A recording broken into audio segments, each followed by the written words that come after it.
Hospital में एक बच्चा पैदा होता है जिसे देखकर लोग भागने लगते हैं। सारी नर्सें भी चिल्लाते हुए वार्ड से बाहर भाग जाती हैं। उस बच्चे को छूने का साहस किसी में भी नहीं होता है। बच्चे का शरीर 2 भागों में बटा होता है, एक भाग लड़की का और एक भाग लड़के का। नर्सों के भाग जाने के बाद दोनों भाग आपस में जुड़ जाते हैं और जुड़ते ही बच्चा बहुत जोर जोर से रोने लगता है, जिसकी आवाज़ सुनकर लोग डर जाते हैं।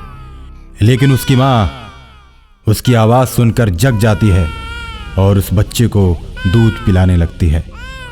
माँ का दूध पीते ही बच्चा चुप हो जाता है।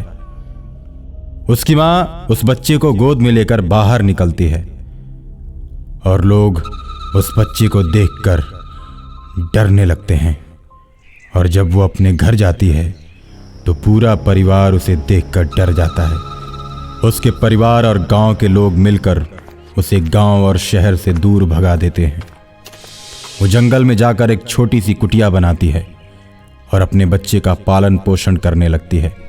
वो सुनसान जंगल में अकेली रहती है, फल तोड़कर खाती है और झरने का पानी पीती है।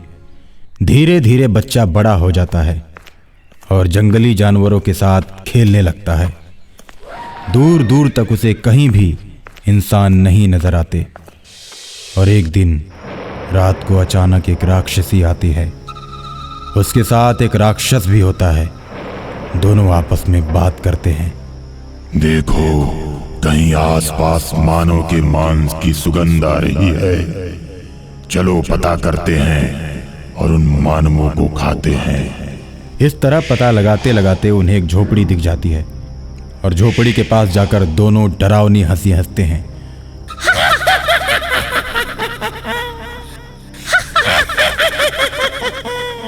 आज हम दोनों तुम दोनों को खाएंगे। भूतों को देखते ही लड़के की मां डर जाती है, जिसे देखकर लड़का बहुत ही गुस्से से भर जाता है। आधा भाग स्त्री और आधा भाग पुरुष होने के कारण उसकी मां ने उसका नाम चमत्कारेश्वर रखा था।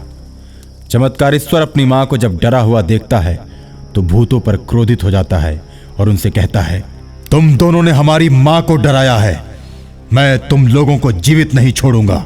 इतना कहकर जंगली चमत्कारेश्वर प्रेत और प्रेतनी के साथ लड़ने लगता है। उसकी मां फटी आंखों से देखने लगती है। चमत्कारेश्वर को लड़ते देख उसके मित्र जंगली जानवर शेर और हाथी भी उसकी मदद के लिए पहुंच जाते हैं और दोनों राक्षसों को खूब मारते हैं। दोनों राक्षस चिल्लाते हुए भागते हैं, लेकिन हाथी उन्हें अपने पैरों के नीचे दबा देता है।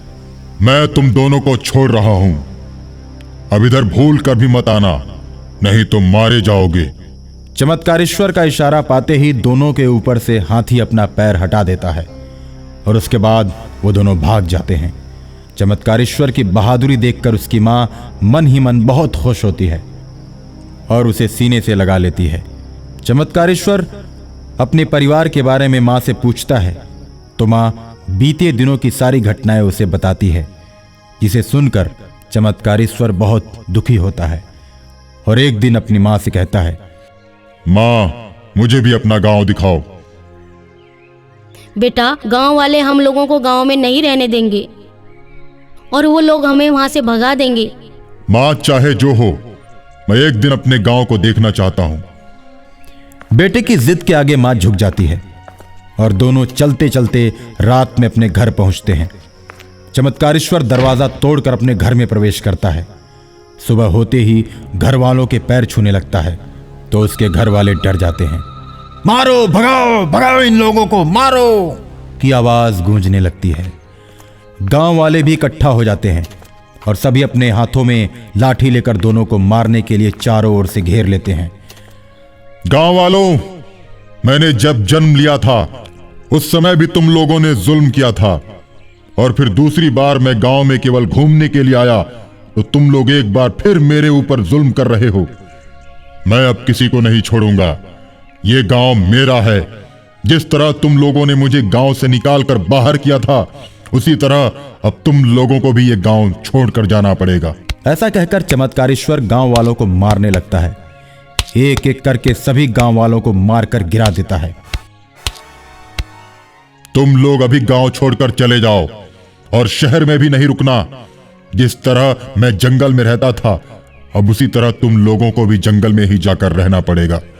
इस तरह सारे गांव वालों को जंगल में भगाकर चमत्कारेश्वर अपनी मां को लेकर गांव में रहने लगता है और अपना बदला पूरा कर लेता है। जब जंगल में रहने वाले उनके मित्र हाथी और शेर बहुत दिनों तक जंगल के अंदर चमत्कारेश्वर को नहीं देखते हैं, तो उसका पता लगाते लगाते उसके गांव पहुंच जाते हैं और उसके साथ मिलकर रहने लगते हैं।